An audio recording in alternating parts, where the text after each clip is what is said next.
Learn Japanese history. We are your navigators, Taro and Hanako. Welcome to this deep dive. We're looking at a really transformative time in Japanese history today, one that definitely set the stage for a lot of the 20th century. Yeah, absolutely. And it's especially relevant, I think, if you're just starting to get into the details of Japan's past. Exactly.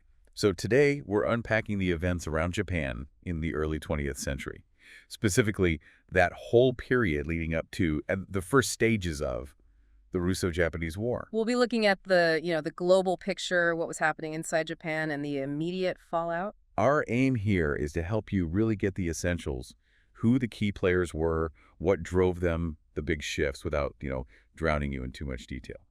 Okay, let's get into it. So the end of the 19th century, wow, it was a period of intense global competition, wasn't it? European imperial powers were everywhere. They're really pushing their influence, yeah. And China, which had always been seen as this huge power, its defeat in the Sino-Japanese War really showed its vulnerabilities. That created a kind of power vacuum. Which the European powers were more than happy to fill, I imagine. Oh, absolutely. It led to what people often call the scramble for concessions. European countries rushed in. They wanted leaseholds, railway rights, mining access. Like a feeding frenzy, basically, carving up spheres of influence. Exactly that. And you have to understand this pressure on China to really get Japan's position at the time. Yeah, they weren't acting in a bubble, were they? Seeing their big neighbor struggle must have been, well, alarming. A sign they needed to be strong. And interestingly, this instability inside China also sparked reactions within China. Anti-foreign feelings were really starting to climb. Which then exploded into the Boxer Rebellion around 1900. The Boxers had that slogan, didn't they? Support the king and eliminate foreigners. A powerful message. They targeted foreign stuff, railways, churches, and got a surprising amount of popular support. Even the Qing government sided with them for a bit. Which, naturally, the foreign powers weren't going to stand for. They had interests to protect. Right, so an international coalition, and Japan was part of this, sent troops to put down the rebellion. The North China Expedition, it was called. And the result? The Peking Protocol. Yes, and that had huge consequences. China had to pay a massive indemnity, and foreign troops were allowed to stay stationed there long-term. A further blow to their sovereignty. Okay, but here's where it gets really interesting for our story. Russia. They saw an opportunity in all this chaos. They absolutely did. Even after the Boxer Rebellion ended, Russia kept its troops in Manchuria. Not only that, they started strengthening their position in Korea, too. Ah, okay. So while dealing with the China situation, Russia's also making moves that directly concern Japan. Precisely. Korea is right there between them geographically. Russia getting more involved there. Japan saw that as a direct threat to its own security. And Korea itself. Yeah. It wasn't just sitting passively by, was it? They declared themselves the Korean Empire in 1897. Trying to assert themselves, maybe. Perhaps. But internally, things were still messy. After the Sino-Japanese War, the Korean court was split.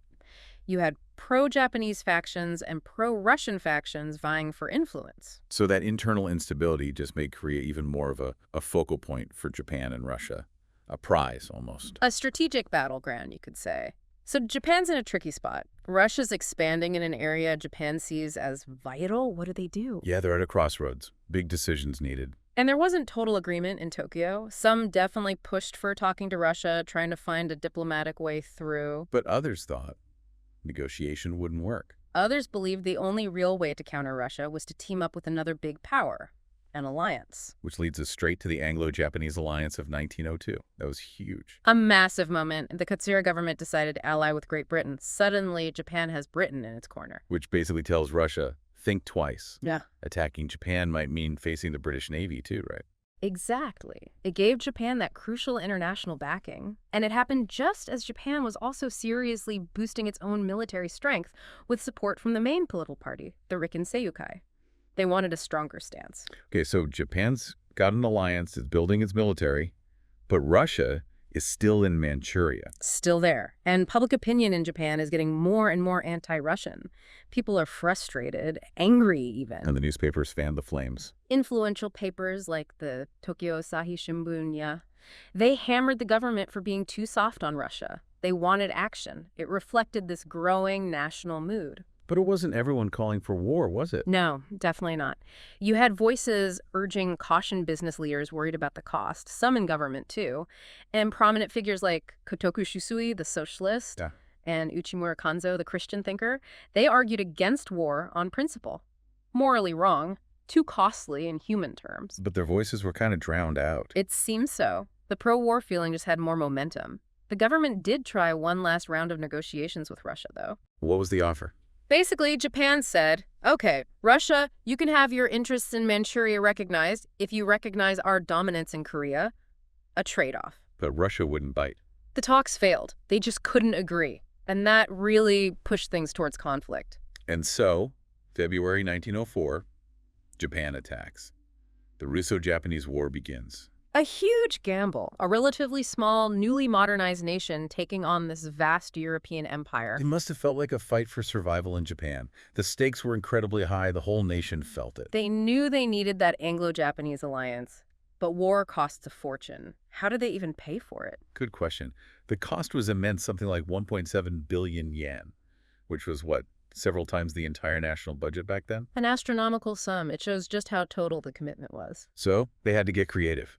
They took out huge loans abroad, mainly from Britain and the U.S., using that new international standing. Right. Plus domestic bonds and tax hikes. A massive national effort to fund it. Meanwhile, Russia had its own problems, internal issues. Yeah, there was growing opposition to the Tsar back home. Autocratic rule wasn't popular. That probably made it harder for them to focus all their power on a war so far away in the east. Okay, so the war kicks off. What were the key moments on the battlefield? Well, there were incredibly bloody battles. In January 1905, the Japanese army finally captured Port Arthur, the Russian naval base. Very strategic, but very costly in lives. Right, heavy fighting. Then in March '05, another big land victory for Japan at the Battle of Mukden. But the really decisive blow came at sea. The Battle of Tsushima, May 1905. Yes. The Japanese fleet under Admiral Togo just annihilated the Russian Baltic fleet. Which had sailed all the way from Europe. All that way, only to be utterly destroyed. It was a stunning victory for Japan. Militarily and psychologically devastating for Russia. That must have shifted everything. Sent shockwaves, really. An Asian power crushing a European fleet like that. Absolutely. It changed perceptions globally. But even with these wins, Japan was feeling the strain. Continuing the war would be incredibly tough, economically and militarily. So despite the victories, they looked for an exit strategy. Exactly. After Tsushima, they asked the U.S. President, Theodore Roosevelt, to step in and mediate peace talks. They'd made big gains, but knew they probably couldn't sustain it much longer. It's interesting, too, how the war seeped into culture. You mentioned that song, Comrade. Ah, yes, Senyu. It became incredibly popular. What was special about it? It wasn't just jingoistic warmongering. Not at all. That's what's remarkable. It's a military song, but it focuses on the human experience going off to war, getting wounded, going back, remembering friends who died. It's quite poignant. It sounds like it captured the human cost, maybe even had an anti-war undercurrent. Very much so. It had this melancholic feel that really struck a chord with people, reminding them of the personal sacrifices. And Japan's victories didn't just resonate at home, did they? What was the reaction elsewhere, particularly in Asia? Huge impact. People like Jawaharlal Nehru in India, later their first prime minister, he was apparently very excited by Japan's naval win. Why? What did he see in it? He saw it as a crack in the armor of European dominance, a sign that maybe Asia could liberate itself. That feeling was shared in places like Turkey, too, other nations wary of Russia or Western powers. Japan's win gave them hope. Okay, so Roosevelt mediates. Peace talks in Portsmouth, USA. September 1905, the treaty is signed. What did Japan get? They got quite a lot, actually. Russia had to recognize Japan's dominance in Korea. Japan got the lease rights to Port Arthur and Dalian, railway interests in southern Manchuria, the southern half of Sakhalin Island, and fishing rights along the coast. Pretty significant gains. There was a catch, wasn't there? Something missing. The big one. Russia absolutely refused to pay any war indemnity, any compensation money. And that did not go down well back in Japan. Not at all. Widespread anger. People felt betrayed. They'd sacrificed so much blood, money, and felt the treaty didn't reflect that. No reparations. It seemed unfair. And this anger actually spilled into the streets. Oh, yes. Newspapers slammed the treaty. Some even wanted the war to continue. Huge protests erupted. People attacked government buildings, police stations, newspapers seen as pro-government. Even some churches got targeted. Wow. So the Hibiya riot, as it's known. A major domestic backlash. Serious enough that the government had to declare martial law and bring in the army. It shows how fragile things were internally, even after this major external victory. So looking longer term, This war was a massive turning point, globally speaking. A non-Western power defeating a major European one. It sent shockwaves, absolutely, and it massively boosted nationalist movements across Asia. You see groups like Sun Yat-sen's Tongmenghui forming in Tokyo around then, directly inspired. They wanted to overthrow the king in China. But there's an irony here, isn't there? Mm, Japan's victory against a Western imperial power kind of set Japan itself on the path to becoming an imperial power. that's the crucial turn. Japan started acting like the Western powers it had just fought against, expanding its own influence in East Asia. Starting with Korea. Yes. Through a series of agreements, Japan essentially took control. Korea became a protectorate. Japan installed a resident general, controlled foreign policy, the military, stripped away its sovereignty bit by bit. Was there resistance? Fierce resistance.